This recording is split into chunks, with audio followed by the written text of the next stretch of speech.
हाँ, ये बात सत्य है कि मुस्लिम ही ज़्यादा टेरर हो जाते हैं क्योंकि उनका ब्रेन वॉश किया जाता है। ये इनको बचपन से ऐसी सीख सी दी जाती है। हम भी गए हैं कश्मीर, उधर भी इन्होंने ऐसे ही करा था। इनका इलाज तो इन्हें तो सीधा काम कर देने चाहिए इनका तो। कोई नहीं चाहता था कि बीजेपी दोबारा आए। आसपास पड़ोसी देश ही क्यों ना हो, चाहे चाइना हो या पाकिस्तान हो, अफगानिस्तान हो, कोई भी नहीं चाहता था कि दोबारा नरेंद्र मोदी आए। ये अपना जो हो रहा है ये घटना हमको दबाने के लिए घटना हो रही है। जो अपना ये पाकिस्तान जो है ये नहीं मानते, कल अपना थोड़ा सबक देना पड़ेगा। जम्मू कश्मीर की बात करें तो धारा 370 के हटने के बाद से वैसे ही वहाँ पे आतंकवाद दम तोड़ रहा है। तो ये थोड़े बहुत ये इनके स्लीपर सेल्स हैं जो एक्टिवेट हो गए हैं, तो ये भी जल्द पकड़े जाएंगे और ये सीधा 72 हुरों के पास जाएंगे। पिछले 2-4 दिनों से कश्मीर में कुछ हालात मतलब लगातार अटैक हो रहे हैं, हमला मेनली मोदी जी के शपथ ग्रहण के बाद। पहले रियासी पे हुआ अटैक, आपने देखा, माता वैष्णो देवी के दर्शन करने जा रहे थे, उस पर बस पे हमला हुआ। फिर 2-3 छोटी-मोटी घटनाएं हुई, चूँकि सेना अलर्ट पे थी इसलिए बड़ा अंजाम नहीं हो पाया। मुझे आपसे पूछना है क्या कारण है ये सारी चीज़ें अचानक बढ़ जाएंगी?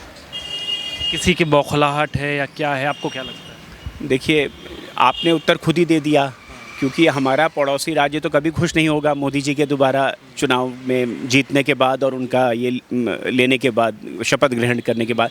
तो इनकी ये बहुत पुरानी सोची साजिश थी कि अगर मोदी जी आते हैं तो हमें ये करके थोड़ा हिलाना है। लेकिन इनको ये नहीं पता कि ये अपने इस मंसूबे पे कामयाब हो पाएंगे। हाँ, छोट-मोट वो चूकें हो जाती हैं और ये ख़राब हुआ है। मैं इसको छोट-मोट, मौत को छोट-मोट नहीं कह रहा हूँ, घटना को कह रहा हूँ। ज़्यादा ये करा है इन्होंने, बहुत बड़ा वो किया है। सतर्क होना चाहिए था, चूक हुई है इंटेलिजेंस एजेंसी से। हाँ, ये बात सत्य है कि मुस्लिम ही ज़्यादा टेरर हो जाते हैं क्योंकि उनका ब्रेन वॉश किया जाता है। ठीक है, जो छोटे छोटे मदरसे रहते हैं और बहुत सारी ऐसी संस्थाएँ हैं जो उन्हें ये सब शिक्षा देती हैं, सिवाय विज्ञान और अन्य चीज़ों के ये सब शिक्षाएँ उनको मिलती हैं। इस चीज़ से मैं बिल्कुल एग्री करता हूँ आपके साथ। लेकिन एक बात यह है कि अब धीरे धीरे बदलाव आ रहा है, क्योंकि जितना मोदी ने किया है अभी लोग भी देख रहे हैं। लेकिन कहीं ना कहीं ये जाति और धर्म के भेदभाव में कहीं ना कहीं, जैसे यूपी का चुनाव हम देखे थे, वहाँ पे एक ऐसा जगह है जहाँ पे सरकार ने 500 से ज़्यादा प्रधानमंत्री आवास योजनाएँ दी थी, लेकिन वहाँ पर उनको एक वोट नहीं मिला। ये बहुत गलत हुआ। तो खैर, अभी भी ये सब बहुत सारी चीज़ें हैं जिस पे देश को काम करना चाहिए, खास करके मुस्लिम भाइयों लोग को काम करना चाहिए, क्योंकि ये जनहित में है। तो अपनी दहशत फैला के ये उसको गुमराह करना चाह रहे हैं। जिस दिन शपथ ली उसी दिन उन्होंने ऐसा करा, कल भी करा, परसों भी करा, और वो भी वैष्णो देवी पर करा ये अटैक। ये इनको बचपन से ऐसी सीख सी दी जाती है। हम भी गए हैं कश्मीर, उधर भी इन्होंने ऐसे ही करा था। पत्थरबाजी करते हैं कहीं पे, दिल्ली से या कहीं से टेररिस्ट मतलब आते हैं लोग वक्त, सैलानी वगैरह, तो उनको ये टारगेट बनाते हैं अपना। मार पिटाई करना, आपस में कर देना, उनको डराना कि कश्मीर में आए ना, ये अपना छोड़ना नहीं चाहते हैं। ये इनका इलाज तो इन्हें तो सीधा काम कर देने चाहिए इनका तो। सीधा काम तमाम। हाँ, सीधा काम तमाम कर देने चाहिए। हम भी गए थे जब भी इन्होंने ऐसे करा था, ऑफिस की तरफ से कश्मीर गए थे जब इन लोगों ने ऐसे ही करा था। फिर हम डर के मारे हम आ गए, बच्चों को साथ में लेके गए दोबारा। कब गए थे आप? हम 2012 में गए थे, ऑफिस के एम्स की तरफ से गए थे हम कश्मीर। एम्स में हो आप? हाँ, एम्स में हैं हम, तो उधर की तरफ से हम गए थे। तो उन्होंने तब भी यही काम किया था, तो हम फिर डर गए। हमने कहा आगे बच्चों को हम नहीं भेजेंगे। अपोजिशन का हो सकता है इसमें कुछ ना कुछ हाथ रहा हो, या पता नहीं, कुछ कह नहीं सकते। लेकिन पहले तो ऐसे घटना नहीं आती थी। जैसे ही इसका हुआ कांड, बीजेपी सरकार आई, उसके बाद कोई नहीं चाहता था कि बीजेपी दोबारा आए। आसपास पड़ोसी देश ही क्यों ना हो, चाहे चाइना हो या पाकिस्तान हो, अफगानिस्तान हो, कोई भी नहीं चाहता था कि दोबारा नरेंद्र मोदी आए। बच्चे होते हैं, उनको नहीं पता होता है, उनको समझाया जाता है, उस हिसाब से बताया जाता है आतंकवादी में हमें क्या फ़ायदा होगा। ऐसा तो कुछ नहीं है कि हम मुसलमान ही ज़्यादातर उसमें देखा जाता है, आतंकवादी में तो उधर ही वही होते हैं। बाकी इधर से तो हिंदूवादी में तो ऐसा कुछ होता नहीं है। मेरे ख्याल में 5-10 साल से तो ऐसी कोई घटना नहीं नज़र आ रही थी, क्योंकि जैसे कि मोदी जी ने वहाँ पर कंट्रोल किया हुआ था और जिस तरह से सैनिक लोगों ने वहाँ पर किया था। ये अभी रिसेंटली उस टाइम जब ये ओथ डे था तभी हुआ है। देखिए, जैसे पहले आप यूट्यूब वगैरह में भी देखेंगे, ध्रुव राठी या फिर एनडीए, ये जो एनडीए के अगेंस्ट में जितने भी लोगों ने बोला था, कितना प्रचार किया गया था, क्या क्या बोला गया था कि संविधान को चेंज कर देंगे, और तानाशाही के लिए बहुत ज़्यादा प्रचार किया गया था। तो फिर ये इसका भी इम्पैक्ट हो सकता है कि जैसे सोशल उसमें चला रहे थे, और मेन तो है बीजेपी के अगेंस्ट जितना भी चलाया गया ये प्रोपगेंडा, और उनका फिर सफल भी हुआ है। जैसे पहले पथराव का भी करते थे, थोड़ा 500 रुपये दे करके छोटे छोटे बच्चों को हायर कर रहे थे वो लोग कि आप पथराव करो, और वो कर रहे थे। और फिर अब उन्होंने टेररिस्ट वाला, बस इनका यही है, लोगों का कश्मीरी हो चाहे थोड़े से पैसे लेकर के जो बेरोज़गार होते हैं, पैसों की ज़रूरत होती है, उन लोगों को हायर करते हैं और ये इस तरह से चलता है इनका। ये अपना जो हो रहा है ये घटना हमको दबाने के लिए घटना हो रही है। जो अपना ये पाकिस्तान जो है ये नहीं मानते, कल इसको कल अपना थोड़ा सबक देना पड़ेगा। ये है तो सब पाकिस्तान प्रायोजित, लेकिन एक हिंदुस्तान की गवर्नमेंट को भी कुछ काम करना चाहिए। एक तो इनको सीमा एकदम सील कर देनी चाहिए। मुझे लगता है कहीं ना कहीं कुछ कमी रह गई है सीमा का सील होने में, जिससे इनका मनोबल बढ़ता है और जिससे लोग इस तरह की हरकतें कर पाते हैं।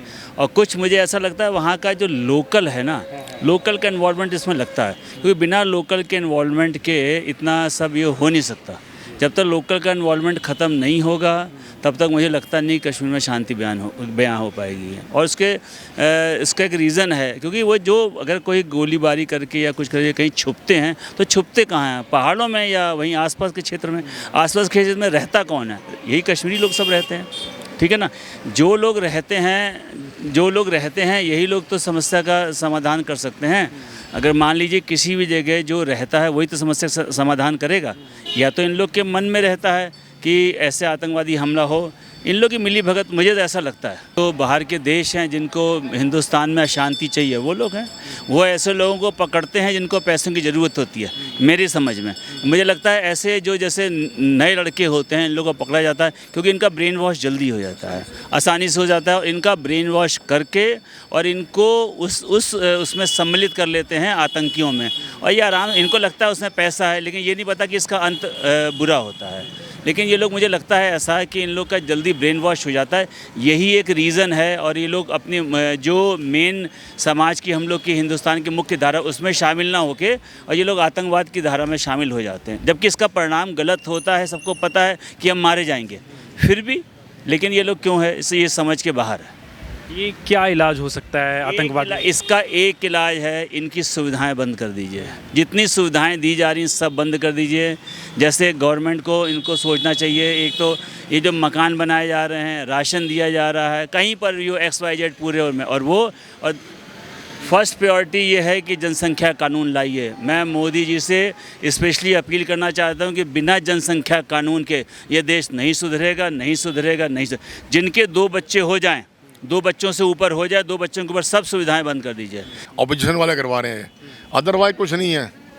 उनकी सरकार नहीं बनी, कुछ ना कुछ तो करवाएंगे वो लोग कि हमारा हो, इनका नाम बदनाम हो बीजेपी का। ब्रेन वॉश शुरू से बचपन से कराया जाता है कि हिंदू काफिर है, इसलिए उनको कराया जाता है कि मदरसों में यही पढ़ाया जाता है कि हिंदू हमारे है ही नहीं। फर्स्ट ऑफ ऑल ये बात है कि मेरे घर में खुद भी लोग आर्म फोर्सेस में रहे हैं। अभी राइट नाउ में मेरा भाई भी CRPF में है, वो अभी अनंतनाग में पोस्टेड हैं।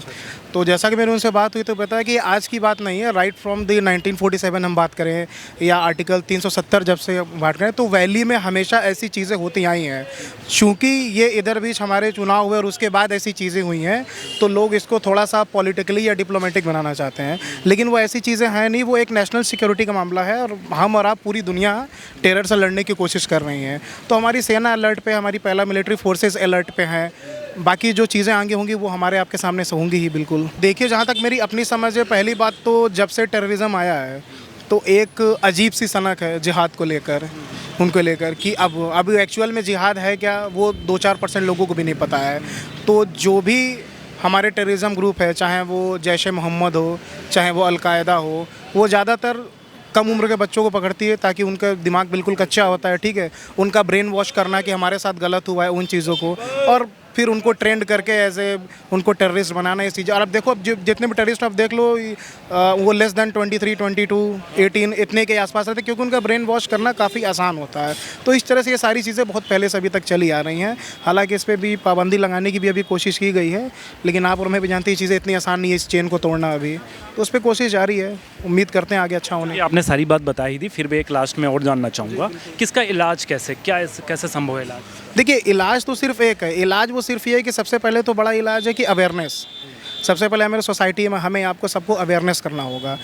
प्लस ये जो रिलीजन के नाम पे जो डिफरेंसेस पैदा किए जाते हैं कहीं ना कहीं वो भी कहीं ना कहीं एक मायने रखता है। तो रिलीजन के नाम पे डिफरेंसेस ना हो, ये अवेयरनेस हो हमारे साइड में। एजुकेशन एक बड़ा रोल प्ले करता है, वो चाहे कश्मीर हो, यूपी हो, कहीं भी हो। आप एजुकेटेड होंगे तो आपको अपने राइट्स पता होंगे, आप गलत चीज़ों के खिलाफ बोल पाएंगे, ठीक है। और तीसरी सबसे बड़ी चीज़ हमारी जो सिक्योरिटी फोर्सेस हैं उनका एक्टिव रहना, उनका अच्छे से काम करना हमारे लिए एक बड़ी चीज़, जो कि वो अपना काम बखूबी कर रहे हैं, उसमें हमें कोई भी शिकायत नहीं है। तो ये कुछ मेजर चीज़ें हैं जिन पर हमें ध्यान देना चाहिए। कुछ लोगों का कहना है कि ये सुविधाएं भी बंद कर देनी चाहिए, लेकिन आप कैसे आइडेंटिफाई करेंगे सुविधाएं कहाँ बंद कर देंगे? कुछ लोगों भी बात करते हुए पता सुविधाएं मतलब कैसी सुविधाएं? मैं मतलब पानी का, बिजली का, इन सब का? नहीं, पानी बिजली देखिए ये सब क्या है कि बेसिक एमिनिटीज़ हैं, ये हमारी आपकी बेसिक ज़रूरत है। तो मुझे कहीं से भी नहीं लगता कि ये बंद कर देने से, ये चीज़ें कर देने से वो सही होगा। हर चीज़ का एक प्रोसीजर होता है, तो मुझे लगता है कि हमें उस प्रोसीजर से चलना चाहिए और बदलाव लाने की कोशिश करनी चाहिए। बाकी आगे चल के अगर नहीं होता है तो हम दूसरा रास्ता निकालने के बारे में ज़रूर सोचेंगे। देखिए, ये मुझे जहाँ तक लगता है अगर इसको आप शपथ से जोड़ोगे तो एक कहीं ना कहीं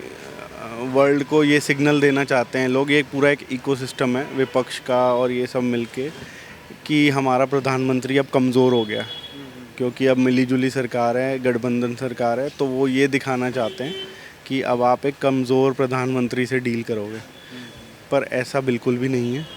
सरकार वैसी ही है जैसी पहले थी, वैसी ही सरकार सेम टू सेम अब है। जैसी कैड डिसीजंस पहले लिए गए थे वही डिसीजंस आज लिए जाएंगे और आगे भी लेते रहेंगे। रही बात ये टेरर अटैक्स की, तो ये बुज़दिली वाला अटैक है। जिन्होंने करा है उनके धर्म में भी यही लिखा हुआ है कि आप अगर किसी इबादत के लिए जा रहे हो तो उसको उस टाइम तंग ना करा जाए। वो जा रहे थे, वो वैष्णो देवी यात्रा के लिए जा रहे थे, वो जो बस थी वो दर्शन करने जा रही थी वैष्णो देवी के, और उसके ऊपर अटैक करना एक बहुत ही ज़्यादा बुज़दिली है। एक होता है ना हमारे धर्म में, कहते हैं कि यार अगर कोई खाना भी खा रहा होता है, जैसे हम लोग खाना भी खा रहे होते हैं, तो कोई फ़ोन भी आ जाए, हम कहते हैं यार 2 मिनट लंच करके करता हूँ आपको कॉल, तो अगला भी कहता है कि चलो कोई बात नहीं, चैन से लंच कर लो। या कोई है, अगर मैं पूजा कर रहा हूँ या कुछ कर रहा हूँ तो कोई डिस्टर्ब, हर कोई चाहता है यार हमें कोई डिस्टर्ब ना करे। तो ये बहुत बड़ा इन्होंने ये एक बुज़दिली वाला, एक कावर्डनेस वाला ये इन्होंने अटैक करा है, जिसका ये भुगतेंगे। जम्मू कश्मीर की बात करें तो धारा 370 के हटने के बाद से वैसे ही वहाँ पे आतंकवाद दम तोड़ रहा है। तो ये थोड़े बहुत ये इनके स्लीपर सेल्स हैं जो एक्टिवेट हो गए हैं, तो ये भी जल्द पकड़े जाएंगे और ये सीधा 72 हूरों के पास जाएंगे ये।